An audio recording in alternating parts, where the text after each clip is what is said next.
On the evening of August 3, 1986, the vibrant Parade of Boats Festival was in full swing in Golden Meadow, Louisiana. This annual event, marking the start of the shrimping season, attracted locals and visitors alike with its colorful displays and festive atmosphere.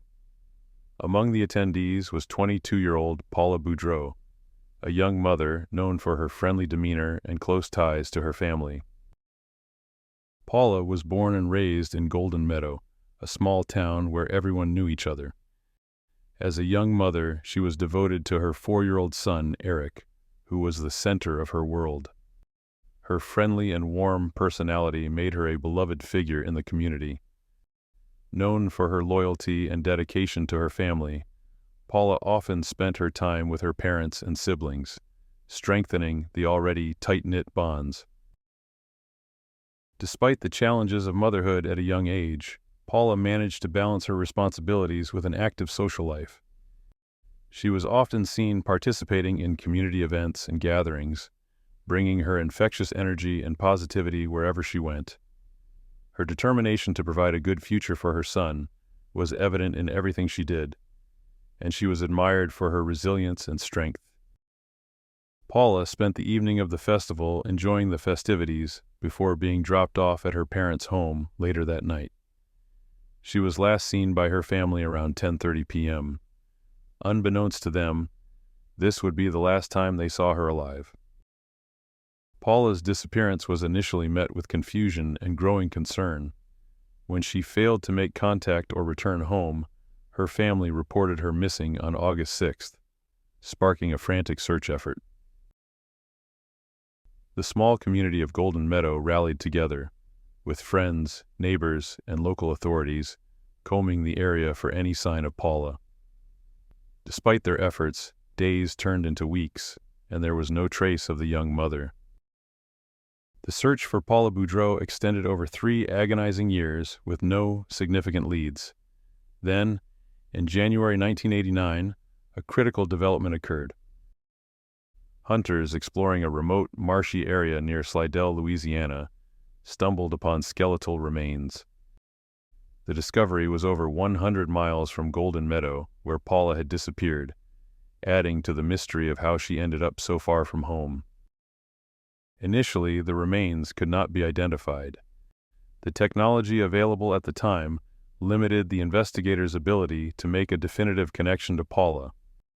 The skeletal remains were sent to the St. Tammany Parish Coroner's Office, but without a clear identification, the case went cold again.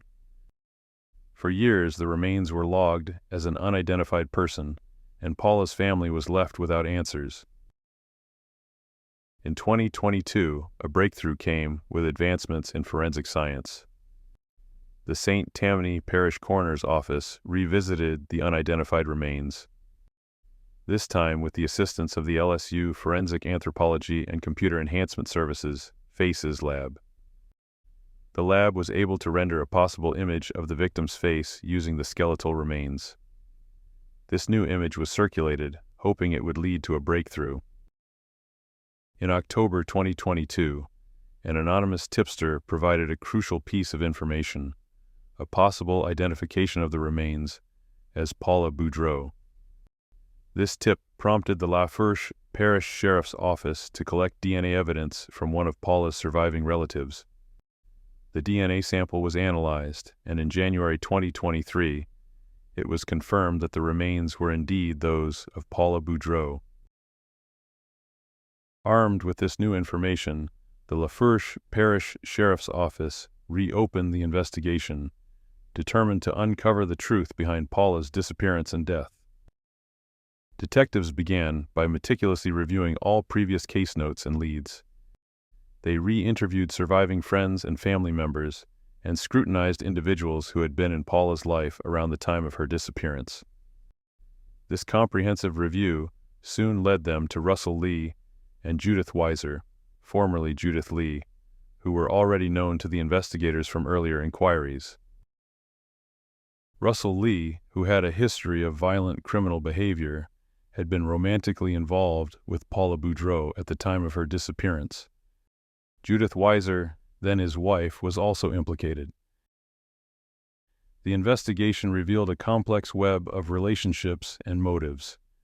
Detectives uncovered statements and evidence that pointed to a deadly love triangle involving Paula, Russell, and Judith.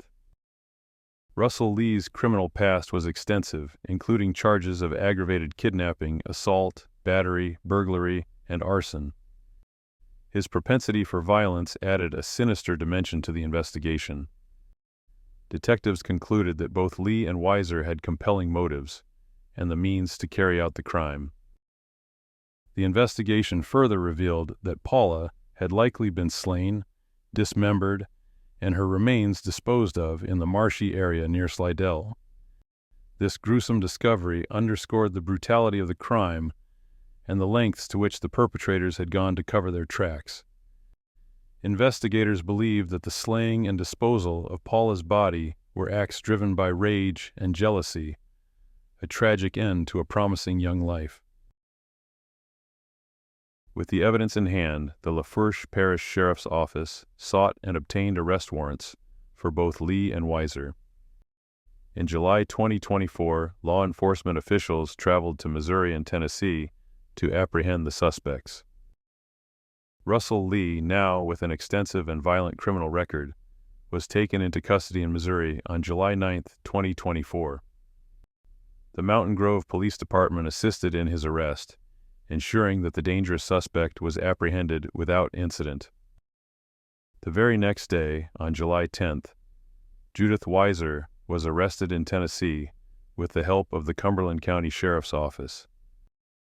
The coordinated efforts of law enforcement across state lines were crucial in securing the arrests of both suspects. Both Lee and Weiser were charged with second-degree slaying and obstruction of justice. These charges were a culmination of the extensive investigation that had pieced together their involvement in Paula's tragic death. The charges reflected the severity of their alleged actions: the premeditated slaying of Paula Budro, the dismemberment of her body, and the disposal of her remains in a remote area to evade detection. The suspects were transported back to Louisiana, where they were booked into the Lafourche Parish Correctional Complex. Bail was set at $1.1 million each, a clear indication of the gravity of the charges and the potential flight risk posed by the suspects. The arrests were a pivotal moment for Paula's family and the Golden Meadow community. For decades, they had lived with unanswered questions and a lingering sense of injustice. While they were grateful that justice was finally within reach, the pain of her loss was rekindled with each new revelation. As the case progressed, new evidence continued to surface. Investigators recovered potential blood evidence in locations connected to the suspects, including a kitchen and a bathroom. This evidence was submitted for further analysis, potentially providing crucial forensic links between the crime scene and the suspects. These discoveries underscored the thorough and methodical approach taken by the Lafourche Parish Sheriff's Office in ensuring that all aspects of the case were meticulously examined.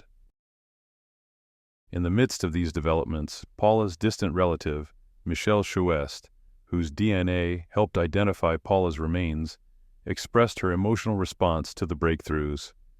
She articulated a sense of closure, tempered by the grief of what Paula endured.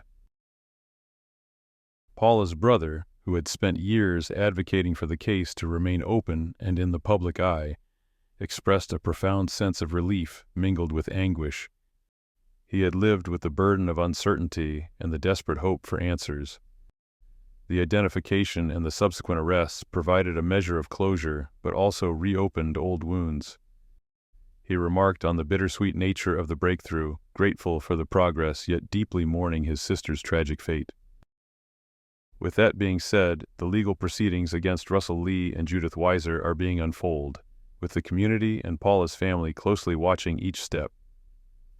The court cases were expected to shed more light on the details of Paula's last moments, the motives behind the crime, and the extent of the suspect's involvement. As the wheels of justice turned, there was a collective hope that the full truth would finally emerge, providing a complete picture of what happened to Paula Budro. On June 26, 1965, the peaceful town of Logan, Utah, was shattered by a horrifying discovery. Tanya K Weber, a 17-year-old senior at Logan High School, was found brutally murdered. Tanya's lifeless body was discovered partially nude and hidden in bushes near her home on West Center Street. The young girl had been strangled, and her tragic death sent shockwaves through the community. Tanya Weber was known to be a bright and promising student. Her sudden and violent death left her family and friends devastated. The Logan Police Department quickly launched an intensive investigation to find her killer.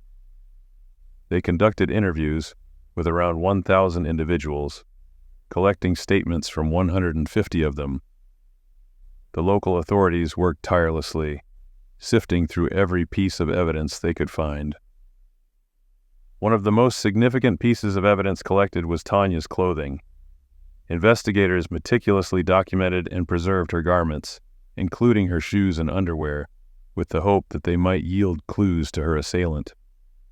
Despite their efforts, the case would remain unsolved for decades, becoming one of Utah's oldest cold cases. The town of Logan, known for its tranquility and close-knit community, was now gripped by fear and uncertainty. As days turned into weeks and weeks into years, the question remained: who killed Tanya Weber and why? In the early days of the investigation, the Logan Police Department's relentless efforts led them to a key suspect, Owen Hodges Kimball. Kimball, a 26-year-old man, lived near Tanya Weber and was known to her. This proximity and familiarity made him an immediate person of interest.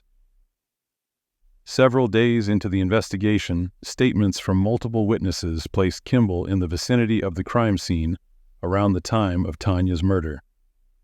The police collected substantial circumstantial evidence linking him to the crime. Investigators discovered notes in Kimball's home where he had circled Tanya's name and photograph, suggesting a possible obsession or infatuation with her.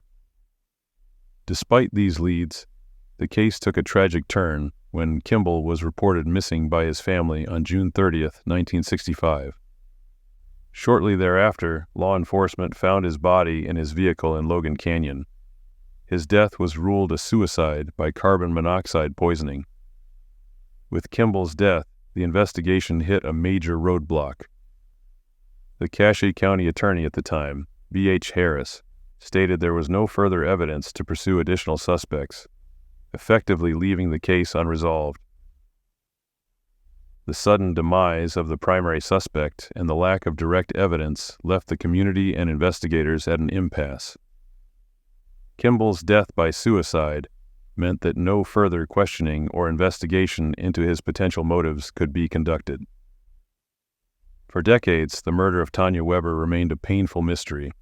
However, in 2022, advancements in DNA technology and a renewed commitment to solving cold cases breathed new life into the investigation. With the assistance of the Sexual Assault Kit Initiative, SAKI grant, Logan Police Department reopened the case. The investigative team decided to re-examine the physical evidence collected in 1965, particularly Tanya's clothing. They sent these items to the Utah State Crime Lab for DNA analysis. The results were groundbreaking. DNA from multiple males was found on her clothing, suggesting that the case warranted further scrutiny. Recognizing the significance of these findings, investigators sought and obtained an ex parte order to exhume the remains of Owen Hodges Kimball. On November 2, 2023, Kimball's body was exhumed to collect DNA samples from his bones and muscle tissue. These samples were then analyzed by the Utah State Crime Lab and an independent lab, Bode Technology Group in Virginia. The DNA analysis conclusively matched Kimball's DNA to the DNA found on Tanya's clothing. This critical piece of evidence provided the definitive link that had eluded investigators for nearly 6 decades. Therefore, upon reviewing the new DNA evidence and the numerous statements collected during the initial investigation, authorities were able to confirm that Owen Hodges Kimball was indeed the person who killed Tanya Weber. This breakthrough marked a significant milestone in the case. The police department, working in conjunction with the Cache County Attorney's Office, stated that the evidence gathered was sufficient to obtain a verdict beyond a reasonable doubt if the case had gone to trial. This revelation provided long-awaited closure to Tanya's family, who had endured nearly 60 years of uncertainty and grief. Tanya's brother, Stephen Weber, who was just 10 years old when his sister was killed, expressed a mixture of relief and sadness upon learning the case was solved. He described the emotional weight lifted from their family, acknowledging that while the pain of losing Tanya would never fully dissipate, knowing the truth provided a measure of peace. Stephen, along with his siblings, had endured decades of unanswered questions and lingering doubts. The resolution affirmed what they had long suspected about Kimball's involvement. Lieutenant Lemuel Earle, one of the original investigators, reflected on the case with a sense of fulfillment. Retired for 24 years, Earle had never forgotten the meticulous work he and his team undertook in 1965. The preservation of evidence through detailed documentation and careful handling proved crucial decades later, when DNA technology advanced enough to re-examine the case. The dedication of the investigators, both past and present, highlighted the importance of perseverance in seeking justice. For the community of Logan, the resolution of this cold case was a reminder of the strength and resilience of their collective spirit. It reinforced the importance of community support in times of tragedy and the enduring hope for justice, no matter how long it takes. The final closure of Tanya Weber's case not only honored her memory, but also reaffirmed the resolve of law enforcement agencies to continue seeking justice for all victims, regardless of how much time has passed. If you find this video compelling, show your support by giving it a thumbs up, subscribing to our channel, and ringing that notification bell. By doing so, you'll stay updated about the latest investigations and mysteries. Your support means the world to us as we continue to pursue the truth in the world of cold cases.